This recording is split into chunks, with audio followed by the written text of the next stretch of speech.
Hey guys, welcome to resource point. This is Rishika. आज अभी हम लोग डिस्कस करने वाले हैं वीज़ा नाइस की करंट अफेयर्स, जो कि हमारी अक्टूबर मंथ की है। तो आज हम लोग यहाँ पे देखने वाले हैं इन्वायरमेंट की लेसन। दो टॉपिक ऑलरेडी आ चुकी है, एनजीटी के बारे में देखे थे, क्योंकि 10 साल कंप्लीट कर लिया गया है एनजीटी के द्वारा। तो डिटेल में हमने देखा, वर्ल्ड एनर्जी आउटलुक के बारे में भी देखे। आज स्टार्ट करेंगे ग्रीन बिल्डिंग, क्या कॉन्सेप्ट है, बहुत ही अच्छी तरीके से समझाया गया है। उसी तरीके से हम लोग भी इसको स्टडी करेंगे। अर्बन वाटर बॉडीज़ को कैसे मैनेज करना है, इसके बारे में बातें बताई जा रही है। तो ये दो आर्टिकल को ही आज देखूंगी, क्योंकि आज थोड़ी मेरी तबीयत ठीक नहीं है, आपको आवाज़ भी थोड़ी स्लो देखने को मिलेगी। थोड़ा सा कॉम्प्रोमाइज़ कर लीजिए। फिर देखते हैं आगे। तो कुछ क्वेश्चन है, चलिए उसको देख लेते हैं। तो ये प्रीवियस ईयर के क्वेश्चन है, 2019 में ही यूपीएससी में ये एनजीटी और सीपीसीबी के बारे में आया था। तो इसको आप लोग सॉल्व कीजिए, आंसर बताइए कमेंट बॉक्स में, फिर कल हम लोग डिस्कस कर लेंगे। तो पूछा जा रहा है कि कैसे एनजीटी जो है वो डिफरेंट है सीपीसीपी से, ठीक है, सेंट्रल पॉल्यूशन कंट्रोल बोर्ड से। फर्स्ट स्टेटमेंट है कि जो एनजीटी है, नेशनल ग्रीन ट्रिब्यूनल, इसको इस्टेब्लिश किया गया है एक एक्ट के द्वारा, कानून के द्वारा। वहीं अगर सीपीसीबी की बात करूँ तो इसको एग्जीक्यूटिव ऑर्डर जो गवर्नमेंट का है उसके द्वारा इसको इस्टेब्लिश किया गया है। सेकेंड स्टेटमेंट है कि एनजीटी जो है एक इन्वायरमेंटल जस्टिस प्रोवाइड करता है, और जो बर्डन है लिटिगेशन का हायर कोर्ट में, उसको यहाँ पे कम करता है। वहीं अगर सीपीसीबी की बात करूँ तो ये स्ट्रीम और वेल्स को क्लीननेस के बारे में बात करता है। एम है इसका कि जो क्वालिटी ऑफ एयर है हमारे कंट्री में वो इम्प्रूव हो सके। तो आपको करेक्ट बताना है, first only, second only, both, या फिर neither. A B C D यहाँ पे ए बी सी डी तो है ही, ये फर्स्ट एंड सेकंड यहाँ पे था, ठीक है। तो उस तरीके से आप लोग बना लीजिए। इसका आंसर कमेंट बॉक्स में दीजिए, फिर हम लोग नेक्स्ट जो यहाँ पे इन्वायरमेंट की लेसन होगी उसमें हम लोग डिस्कस कर लेंगे। तो स्टार्ट करते हैं ग्रीन बिल्डिंग्स के साथ। हमारे यहाँ के जो वाइस प्रेसिडेंट हैं उनके द्वारा इनाग्रेट किया गया confederation of Indian industries green building Congress Congress, वो भी 2020 का, ठीक है। तो ये हमारे वाइस प्रेसिडेंट के द्वारा इनाग्रेट किया गया। तो कोई और भी एग्जाम आप यूपीएससी के अलावा दोगे तो उसके लिए आपका ये जो है बहुत इंपॉर्टेंट हो जाता है। पूछ लिया जाएगा कि किसके द्वारा इनाग्रेट किया जाता है, confederation of Indian industry green building Congress, ठीक है। आइए देख लेते हैं कि actually what is green building, ये है क्या। एक ग्रीन बिल्डिंग यानी कि हरा भरा बिल्डिंग, जिसमें कि ग्रीन कलर से आपको पेंट कर देना है आउटर इंटीरियर सब कुछ। तो ऐसा कुछ भी नहीं है। एक तरीके का बिल्डिंग होगा जैसे आपके घर वगैरह भी होते हैं, तो उसकी डिज़ाइन, कंस्ट्रक्शन और जो ऑपरेशन है उस तरीके का होगा जहाँ पे जो नेगेटिव इम्पैक्ट है ना उसको कम किया जाएगा, और या तो उसको एकदम हटा ही दिया जाएगा, और पॉजिटिव इम्पैक्ट को क्रिएट किया जाएगा हमारे क्लाइमेट का और हमारे नेचुरल इन्वायरमेंट में।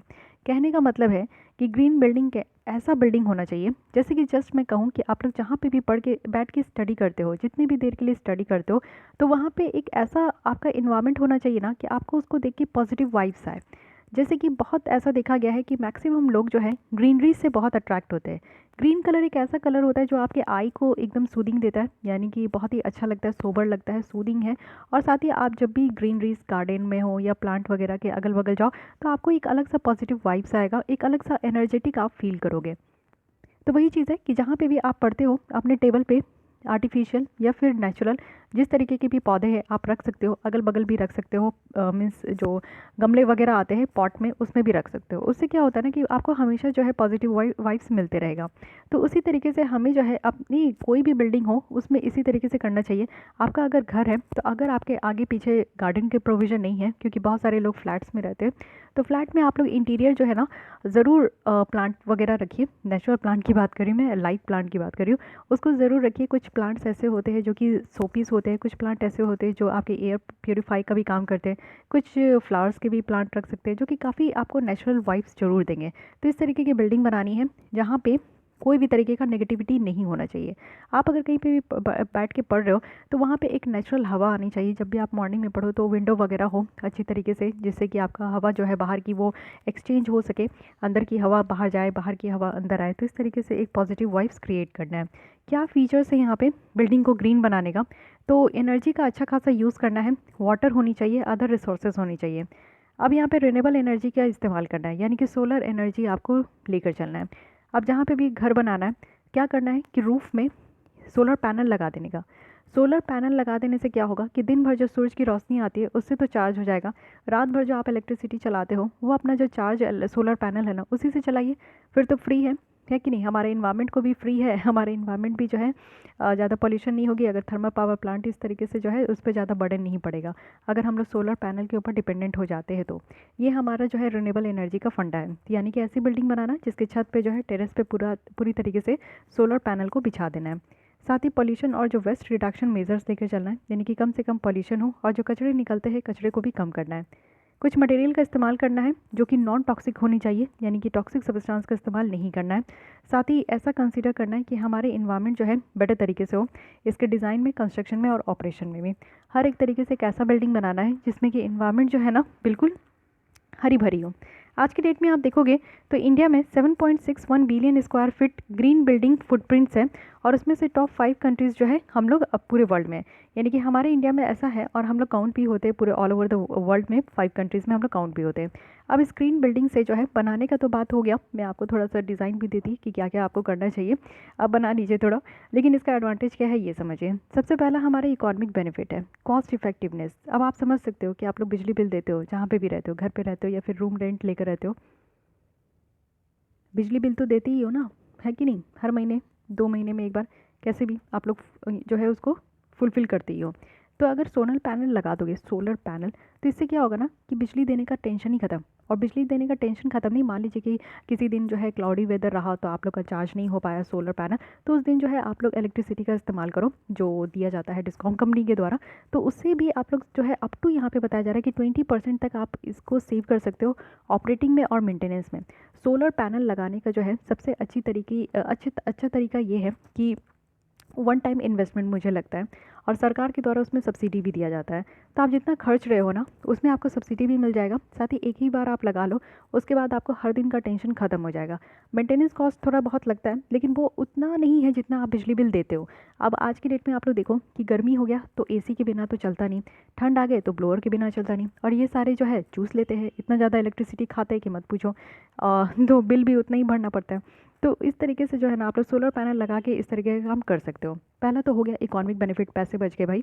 इन्वायरमेंट बेनिफिट भी देख लेते हैं। टेम्परेचर जो है रेगुलेट हो जाएगा। कहा जाता है कि हम लोग का टेम्परेचर बढ़ रहा है, टेम्परेचर बढ़ने के कारण बर्फ़ पिघल रहे हैं, पानी का लेवल ऊपर हो रहा है, सी लेवल राइज हो रही है, आइलैंड जो है सारे ख़त्म होते जा रहे हैं, कहाँ घूमेंगे आगे चल के, तो आइलैंड्स ख़त्म होते जा रहे हैं। तो प्लीज़ ये सारा काम मत कीजिए जिससे कि हमारी नेचुरल ब्यूटी जो है वो डिस्ट्रॉय हो जाए। तो इससे क्या होगा कि हम लोग जो है ना यहाँ पे इमिशन नहीं होगा, क्योंकि जो आप लोग देखो कि लास्ट लेसन में ही हम लोग ने स्टडी किया था कि बहुत सारे हमारे यहाँ के थर्मल पावर प्लांट है जो कि कोल बेस्ड है, वो कोयले का इस्तेमाल करते हैं, उससे इमिशन बहुत गंदी होती है, कार्बन का, सल्फर का इमिशन बहुत ज़्यादा होता है, तो उससे टेम्परेचर ऑब्वियस है कि बहुत ज़्यादा बढ़ जाता है।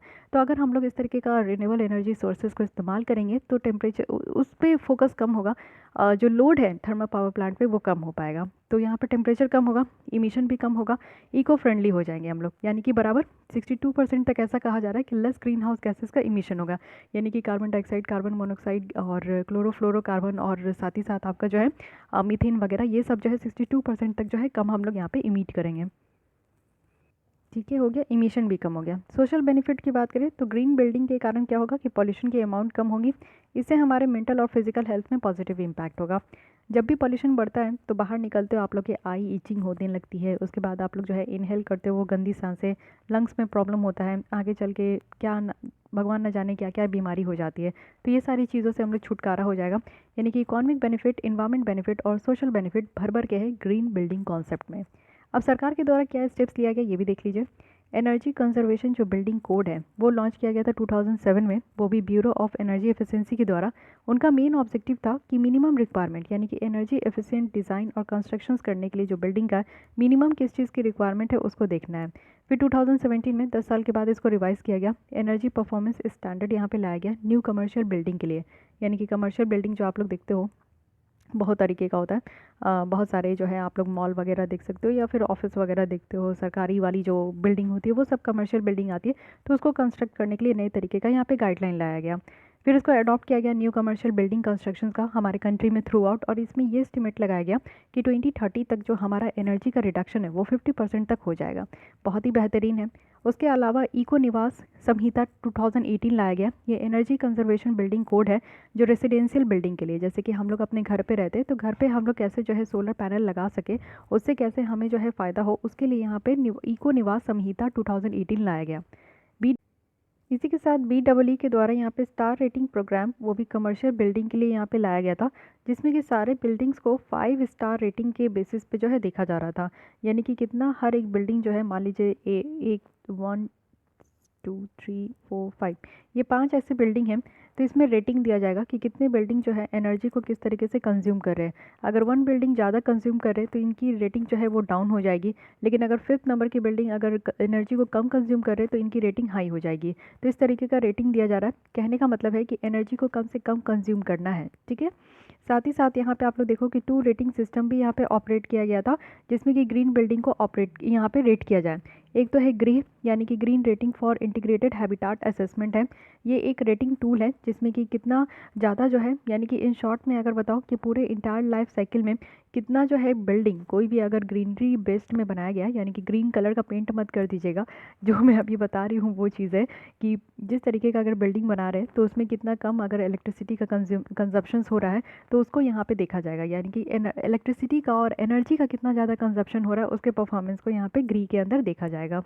Leadership in energy and environmental design, जिसको लीड कहा गया, ये एक इंटरनेशनल रिकॉग्नाइज सर्टिफिकेशन सिस्टम है ग्रीन बिल्डिंग के लिए, जिसको यहाँ पे यूएस ग्रीन बिल्डिंग काउंसिल के द्वारा इसको डेवलप किया गया है। तो ये 2 रेटिंग सिस्टम है, इसको भी ध्यान रखिएगा।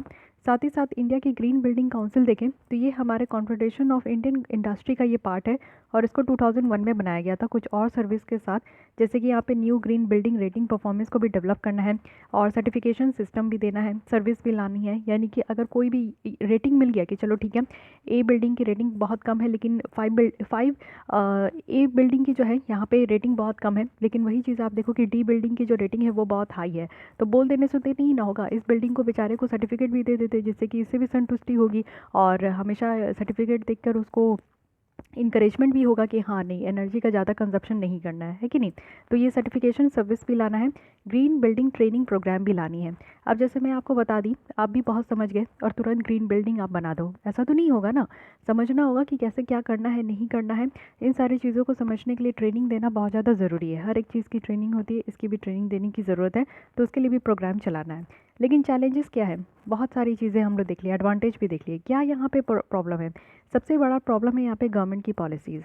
गवर्नमेंट जो है वो यहाँ पे अपना एक अच्छा खासा टारगेट जो डिसाइड करी है ग्रीन बिल्डिंग के लिए कि वो कब तक यहाँ पे रूल्स रेगुलेशन लेकर आ पाएगी और लार्ज स्केल इम्प्लीमेंटेशन कर पाएगी, तो अब अभी तक गवर्नमेंट का कुछ ऐसा जो है क्लियर कंसेप्ट नहीं है। साथ ही ईज़ ऑफ डूइंग का भी कमी देखने को मिल रहा है। जो बिल्डर्स है, जो डेवलपर्स है, वो भी यहाँ पे आप लोग देखोगे कि बहुत ही स्लो प्रोसेस में जाते, जब उनको यहाँ पे ग्रीन बिल्डिंग कंप्लाइंसेस को अप्रूव करना हो तो वो भी जल्दी से जल्दी आप यहाँ पे अप्रूव नहीं करते, क्योंकि उनको ज़्यादा बेनिफिट नहीं होगा। तो इसलिए सरकार को ये बेनिफिट होगा, ये बहुत ज़्यादा जो है बिल्डिंग और डेवलपर्स को, बिल्डर्स और डेवलपर्स को यहाँ पे ज़्यादा बेनिफिट नहीं होगा। तो वो यहाँ पे इस तरीके के कॉन्सेप्ट को जो है कंप्लाइंस करने के लिए बहुत ही स्लो प्रोसेस दिखाते हैं। साथ ही एक्सपेंसिव इक्विपमेंट और प्रोडक्ट भी है, क्योंकि मैं बोल रही हूँ कि 1 टाइम इन्वेस्टमेंट है।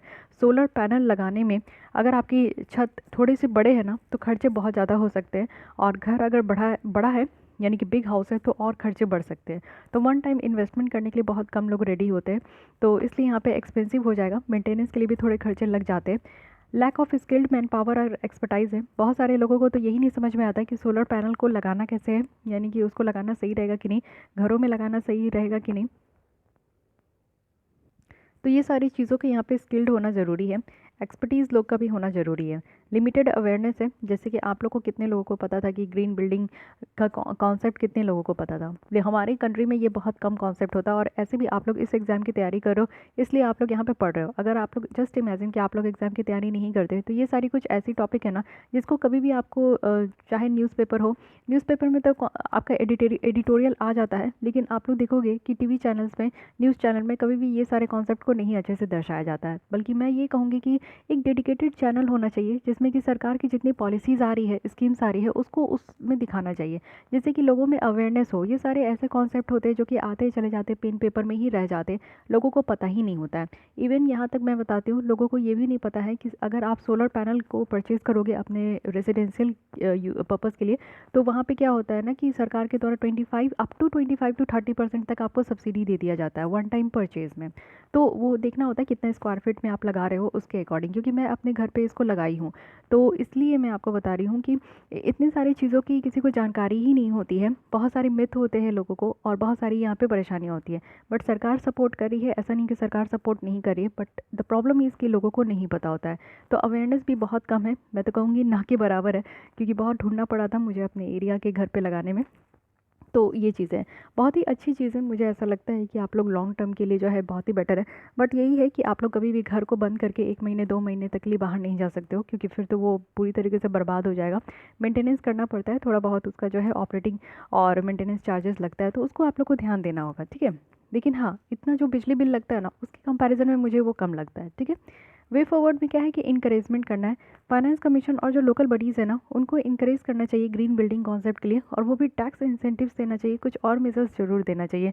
देखिए, सरकार के द्वारा अगर सब्सिडीज़ दी जा रही है ना, तो मेरी जो फाइनेंशियल बर्डन थी वो कम हो गई सोलर पैनल को लेकर। अगर वो नहीं देते तो मैं भी सोचती बैठ के कि इतना ज़्यादा खर्चा हो जा रहा है, वन टाइम इन्वेस्टमेंट, तो सोचना पड़ता है। लेकिन सब्सिडीज़ देने से काफ़ी जो फाइनेंशियल बर्डन थी मेरे ऊपर, वो कम हो गई। तो इसलिए मैं यहाँ पे आपको भी बता रही हूँ कि काफ़ी अच्छी ये प्रोविज़न है। आप लोग कहीं पे भी बिल्डिंग बनवा रहे हो, अपने घरे बना रहे हो, या फिर अगर अभी भी आपके छत पे, तो आप लोग ऑटोमेटिक वहाँ पे भी लगवा सकते हो, नो इशू। लेजिस्लेशन की बात करूँ तो ग्रीन बिल्डिंग को जो मैंडेटरी करना चाहिए कि अगर कोई नया कंस्ट्रक्शन हो रहा है, किसी भी कोई भी नए घर बना रहे हैं, चाहे वो कमर्शियल अगर बन रहा है कोई भी, जैसे आप देखते हो इतने सारे मॉल्स वगैरह आज के डेट में जो है, डिस्कॉम कंपनी के ऊपर इतना ज़्यादा लोड क्यों पड़ रहा है, डिस्कॉम कंपनी इतने ज़्यादा जो है घाटे में क्यों जा रही है, क्योंकि आप देखोगे कि हर एक जगह मॉल बनते जा रहा है, हर एक जगह कॉम्प्लेक्स बन रहा है। तो वो सब में जो है ना, लाइटिंग आप देखते हो कितने ज़्यादा होते हैं, उन सब में इलेक्ट्रिसिटी के खर्चे बहुत ज़्यादा होते हैं। तो मुझे तो ऐसा ही लगता है कि कमर्शियल प्लेसेस में स्पेशली वहाँ पे सोलर पैनल लगाने के लिए मैंडेटरी कर देना चाहिए, जिससे कि उनके खर्चे भी बच जाएंगे, डिस्कॉम कंपनी की जो जान जा रही है ना, वो भी कहीं ना कहीं बच जाएगा, क्योंकि उसको प्राइवेटाइज़ करने की बात आ रही है। तो ये सारी कुछ कॉमन चीज़ें हैं, पता नहीं सरकार ऐसा ये सारे स्टेप्स क्यों नहीं उठाते कुछ भी। ये सारी इतनी सिंपल चीज़ें हैं, जिससे कि जो बड़ी बड़ी प्रॉब्लम है उसको हम लोग शॉर्ट आउट कर सकते हैं। तो बस ज़रूरत ये है कि कानून लाना है और इसको मैंडेटरी बनाना है, तो इससे काम हो सकता है। कैपेसिटी बिल्डिंग होनी चाहिए, गवर्नमेंट को यहाँ पे अच्छा खासा स्ट्रैटेजी लेकर आना चाहिए कि जो आर्किटेक्ट है, जो इंजीनियर्स वगैरह होते हैं, आर्किटेक्ट होते हैं, उनको भी इस तरीके का ग्रीन बिल्डिंग का कॉन्सेप्ट उनको देना है। वो अच्छे तरीके से इसको सीखे और इसको जो है मीन्स और भी ज़्यादा इसको फैलाएं। कंपेंजिंग और अवेयरनेस करने की ज़रूरत है, यानी कि इसको कंपेंज करना बहुत ज़्यादा ज़रूरत है। लोगों को यहाँ पे ग्रीन बिल्डिंग का जो कॉन्सेप्ट है वो बताना बहुत ज़्यादा ज़रूरी है, ठीक है। और नेट ज़ीरो जो कार्बन बिल्डिंग है उसको प्रमोट करना बहुत ज़्यादा ज़रूरी है, यानी कि कार्बन का इमिशंस घर से नहीं होना चाहिए। अब आप लोग घर पे जो है एसी वगैरह लगाए हो, और एसी से आपको पता है कि क्लोरोफ्लोरोकार्बन निकलता है। क्लोरोफ्लोरोकार्बन कितना ज़्यादा जो है ये जहरीली गैस है, इससे हमारा जो है ना ओजोन लेयर भी जो है कहीं ना कहीं इम्पैक्ट होता है। तो इसको तो हम लोग नहीं रोक सकते, क्योंकि एसी आप लोग देख रहे हो कि इतना ज़्यादा क्लाइमेट चेंज के ही कारण इतनी ज़्यादा गर्मी पड़ रही है। अभी ठंड भी आप देखो कि नदर रीजन में बहुत ज़्यादा ठंड पड़ रही है। तो लोग जो है ये ब्लोअर हो गया, आपका हीटर हो गया, एसी हो गया, ये सारी चीज़ों को इस्तेमाल करने के लिए भी ना नहीं रह सकते, करना तो कंपलसरी हो जाता है कि नहीं। लेकिन हम लोग कुछ कर सकते हैं, तो उस पर अगर हम लोग फोकस करें तो बेटर है कि और बाकी के जो भी हम लोग इलेक्ट्रिसिटी को यूज़ करते हैं तो वो सोलर पैनल से करना चाहिए, जिसमें जो बर्डन है ना डिस्कॉम कंपनी का, वो कहीं ना कहीं यहाँ पे कम होगा। और सेकंड थिंग है कि जो थर्मल पावर प्लांट में जो कोल बेस्ड है, वो सारे इमिशंस कम हो पाएंगे, ठीक है। तो इसको समझने की कोशिश कीजिए, काफ़ी अच्छी आर्टिकल थी, मुझे ऐसा लग रहा है, क्योंकि ये एक अंडरस्टैंडिंग वाली बात है, ठीक है। आपसे पूछा भी जा सकता है इंटरव्यू में, आप जैसे जाओगे, अभी शायद बीपीएससी की इंटरव्यू हो रही है, तो इस तरीके का इंटरव्यू में आप जाओगे तो मेनली आपसे ये क्वेश्चंस वगैरह पूछा जा सकता है, ठीक है। तो इसको ध्यान रखिएगा। आइए नेक्स्ट आर्टिकल पे भी चलते हैं। आप लोग को ज़्यादा प्रॉब्लम तो नहीं हो रही है ना मेरे वॉइस से, क्योंकि मैं थोड़ा स्लो बोल रही हूँ और धीरे धीरे बोल रही हूँ, मतलब एक होता है कि धीरे धीरे भी बोल रही हूँ, मेरी वॉल्यूम भी थोड़ा स्लो है। न्यूज़ में क्यों है, अर्बन वाटर बॉडीज़ को यहाँ पे मैनेज करने की बात की जा रही है, क्योंकि हैदराबाद में बहुत ज़्यादा बारिश हुई थी इस अक्टूबर मंथ में, और फ्लड देखने को मिला, और ये एक अनसर्टेन देखने को मिला। कभी भी हैदराबाद में इतनी बारिश नहीं होती थी, कहा जा रहा है काफ़ी सालों का रिकॉर्ड ब्रेक हुआ है यहाँ पे।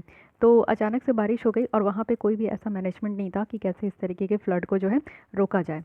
तो अर्बन जो वाटर बॉडीज़ है, इन लार्ज एरिया में आप देखोगे तो रिवर फ्रंट होता है, लेक्स है, पॉन्ड से लेकर आपका मार्शेस है, मैंग्रोव्स है, वाटर बैक वाटर लगून्स है, अदर वेटलैंड है। फॉर एग्जांपल आप देखो कि हुसैनागढ़ और ओस्मानगढ़ लेक है जो कि हैदराबाद में।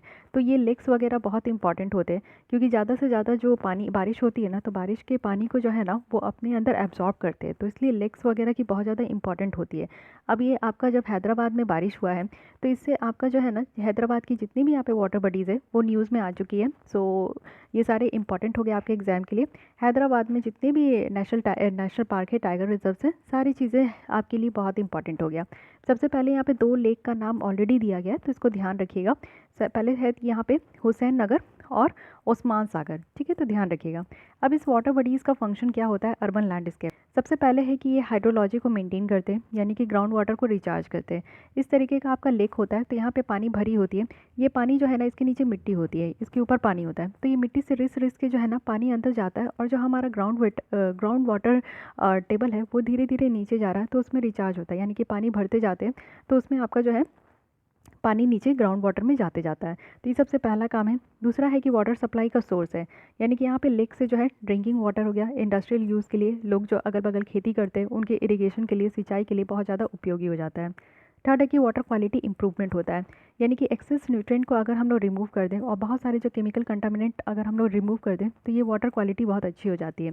साथ ही सिटीज़ को हेल्प करता है कि क्लाइमेट चेंज के इफेक्ट को वो एब्जॉर्ब करे, यानी कि आप देखते हो कि जहाँ पे भी लेक्स वगैरह हैं और रिवर के साइड में हो तो वहाँ पे आपको गर्मियाँ कम लगेगी, जो हीट आइलैंड इफेक्ट है वो कम देखने को मिलता है, फ्लैश फ्लड जो है वो कम देखने को मिलता है, यानी कि एकदम से जो बाढ़ आ जाती है वो ये सारे लेक्स जो है उन बाढ़ के पानी को एब्जॉर्ब करने में बहुत हेल्पफुल होता है। और जो बायोडाइवर्सिटी उसको भी प्रिजर्व करता है, क्योंकि कहीं पे भी आपको लेक अगर देखने को मिल रहा है, लेक्स वगैरह, तो ऑब्वियसली वहाँ पे फ्लावर्स होंगे, वहाँ पे कुछ पौधे ज़रूर होंगे, फिर कुछ वहाँ पे जीव जंतु होंगे, फिशेस होंगे, एक्वेटिक ऑर्गेनिजम्स होंगे। तो इस तरीके से जो है ना कुछ माइग्रेटिंग स्पीसीज भी आके रहते हैं, तो इससे जो है हमारा बायोडाइवर्सिटी जो है हरा भरा रहता है।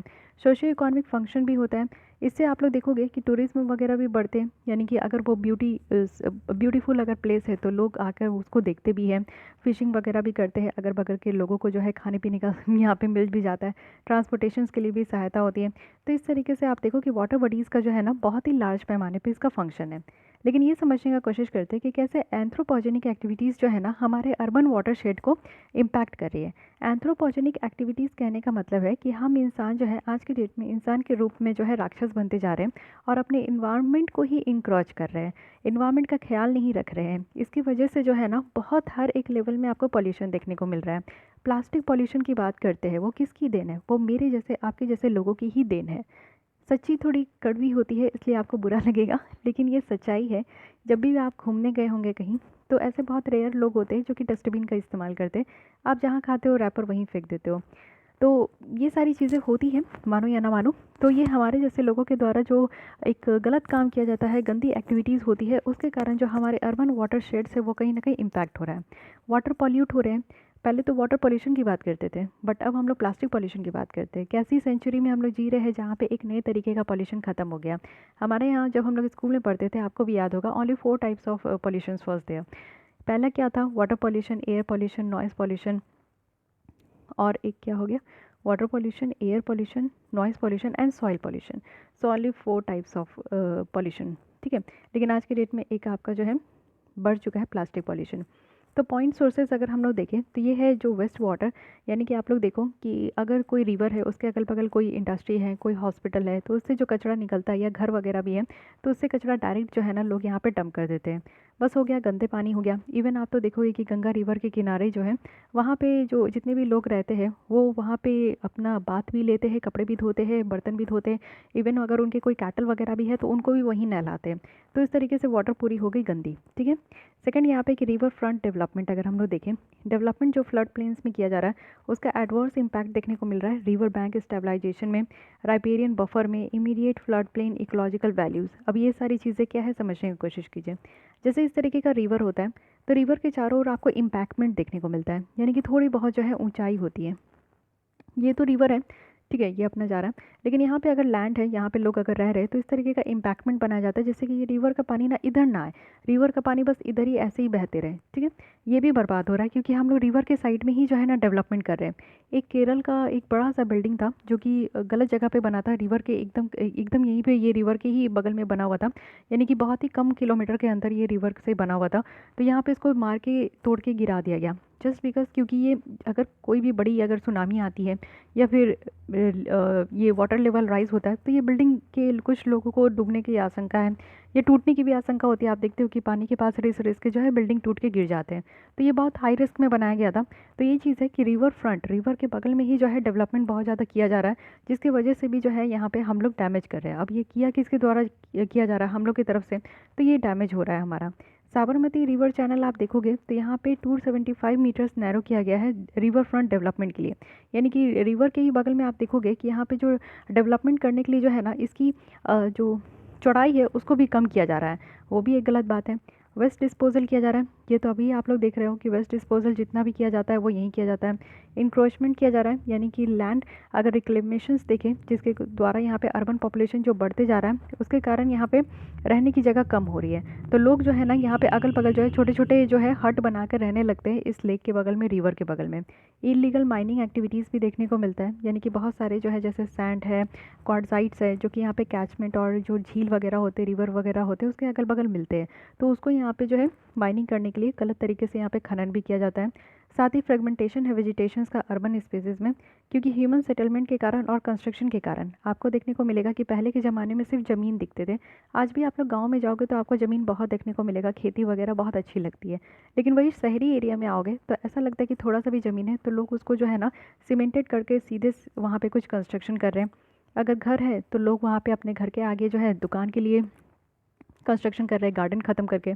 अगर आप लोग देखोगे घर के पीछे अगर गार्डन है तो उसको ख़त्म करके वॉकिंग स्पेस बना दे रहे हैं, या फिर कुछ भी बना दे रहे, कैफ़े वगैरह बना रहे हैं, कुछ ऐसा बना रहे हैं जिससे कि उनकी अर्निंग होते रहे, कोचिंग इंस्टीट्यूट वगैरह बना रहे हैं। तो इस तरीके का हो रहा है, यानी कि यहाँ पे फ्रेगमेंटेशन हो रहा है, ज़मीन जो है ना वो डेवलपमेंट पर्पज़ के लिए इस्तेमाल किया जा रहा है। लो कैपेसिटी है अर्बन ड्रेनेज सिस्टम का, यानी कि जो ड्रेनेज सिस्टम है, आप देखो ड्रेनेज सिस्टम 4 तरीके के होते हैं। एक रेक्टेंगुलर है, एक आपका जो है ट्रेलिस देखने को मिलेगा, एक रेडियल है। तो इस तरीके का ड्रेनेज सिस्टम है, तो ये भी कहीं ना कहीं इसकी भी कैपेसिटी वीक हो रही है। कुछ और इम्पैक्ट अगर हम लोग देखें तो सबसे पहला क्या है कि इन टॉक्सिक सब्सटेंस का इंट्रोडक्शन हो रहा है, जिससे कि फूड चेन बर्बाद हो रहे हैं।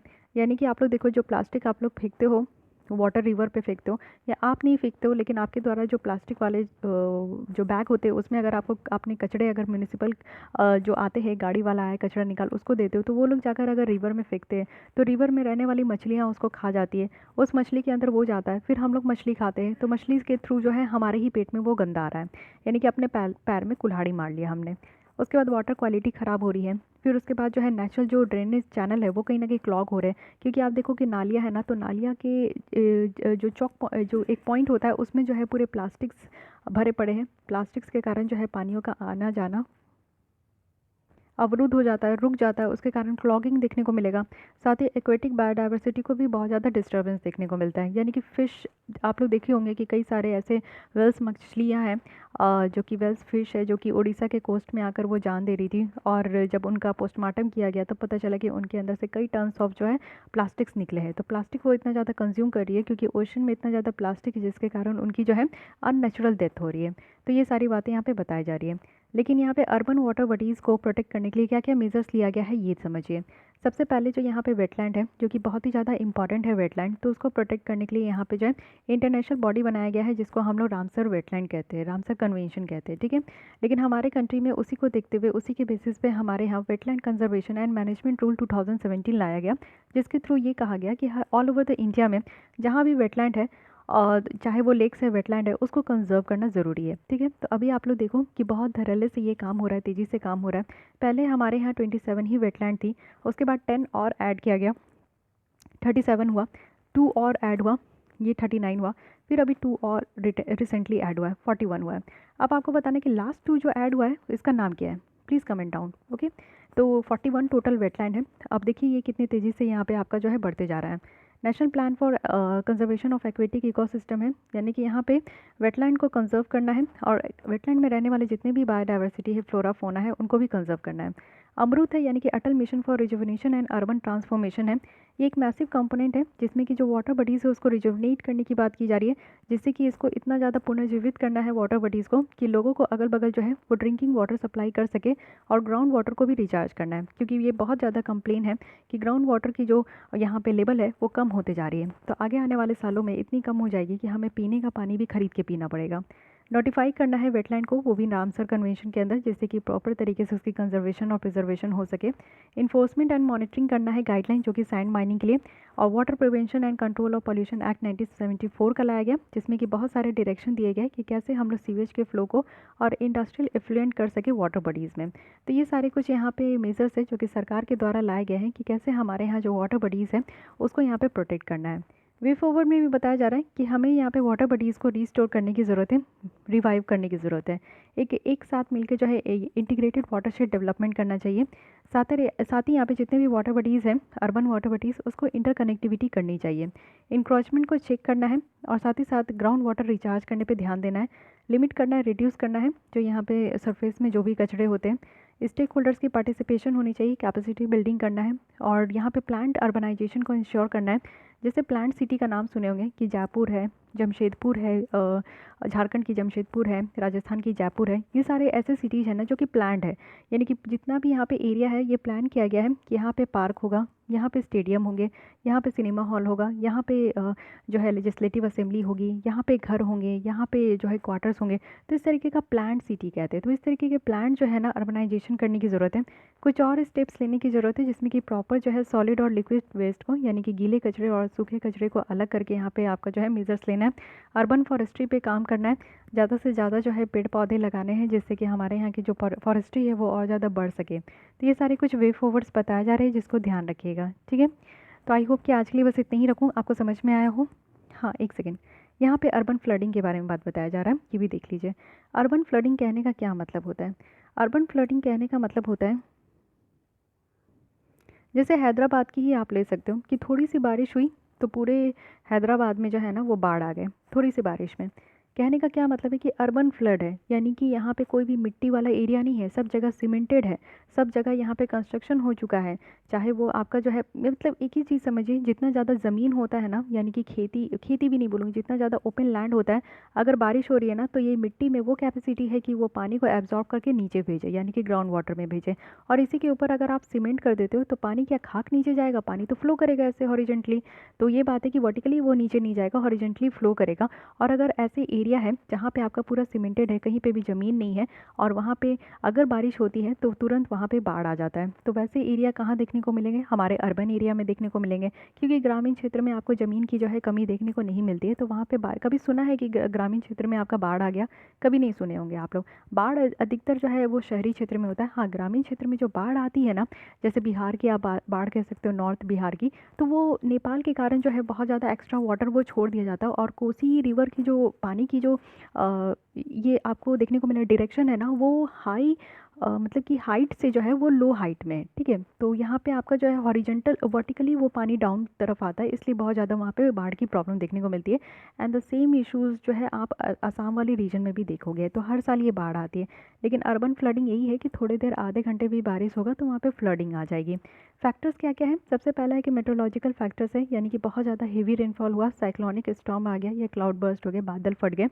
हाइड्रोलॉजिकल फैक्टर्स भी हैं, यानी कि रन ऑफ हो रहा है। और ह्यूमन फैक्टर्स भी हैं, यानी कि लैंड यूज़ चेंजेस हो गया, लैंड यूज़ चेंजेस पैटर्न हो गया कि लोग जो है ना अब ज़मीन को गार्डन बनाने का नहीं सोच रहे हैं, वहाँ पे कुछ सीमेंटेड करके पार्किंग बना दो, गैरेज बना दो, या फिर कुछ शॉप्स बना दो, इस तरीके का सोचते हैं, ठीक है। तो ये सारी कुछ यहाँ पे आप लोग को बताया गया है, इसको ध्यान रखिएगा। अर्बन फ्लडिंग के बारे में अगर कुछ लिखने आता है तो आप लोग बेटर तरीके से लिख पाओगे। अर्बन फ्लडिंग क्या है? अर्बन वाटर बॉडीज़ देखें कैसे एंथ्रोपोजेनिक एक्टिविटीज़ जो है इम्पैक्ट कर रहा है, और सरकार की क्या क्या यहाँ पे स्टेप्स ली गई है और वे फॉरवर्ड क्या है। तो आई होप कि आपको ये लेसन समझ में आया होगा, अच्छा लगा होगा, इन्फॉर्मेटिव लगा होगा। तो बस लाइक कर दीजिए, इससे मुझे मोटिवेशन मिलती है। साथ ही अगर फिर भी कोई भी डाउट, कोई सजेशन है तो आप कमेंट कर सकते हैं। और मिलते हैं हम लोग नेक्स्ट लेसन में। और अगर आपको नेक्स्ट लेसन देखनी है इन, और साथ ही हिस्ट्री की भी लेसन देखनी है, तो आप लोग को हमारे चैनल को सब्सक्राइब करना होगा। आज के लिए बस इतना ही। Thank you.